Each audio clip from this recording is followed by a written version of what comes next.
बेंगलुरु से अफसोसनाक खबर। 28 जनवरी 2026 को वेटरन ट्रेड यूनियन लीडर और मशहूर लेबर एक्टिविस्ट HV अनंत सुब्बा राव का दिल का दौरा पड़ने से इंतकाल हो गया। वो 84 साल के थे।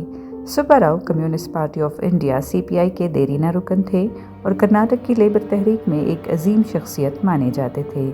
50 साल से ज़्यादा अरसे तक उन्होंने मज़दूरों के हुकूक़ के लिए जद्दोजहद की, ख़ास तौर पर पब्लिक ट्रांसपोर्ट सेक्टर के वर्कर्स के लिए।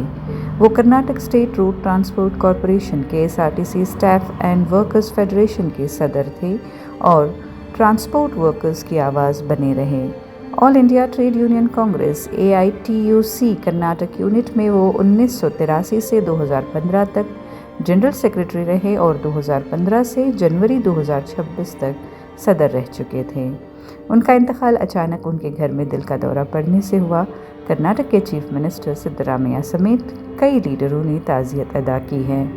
सिद्धरामैया ने उन्हें मजदूर तबके का महबूब लीडर और नाकाबिल तलाफ़ी नुकसान करार दिया। अनंत सुब्बा राव के पसमानदगान में बीवी और 2 बेटियां हैं। मार्क्सिज्म के उसूलों और मज़दूरों की जद्दोजहद के लिए उनकी ज़िंदगी भर की लगन कर्नाटक की ट्रेड यूनियन तारीख़ में एक रोशन बाब है।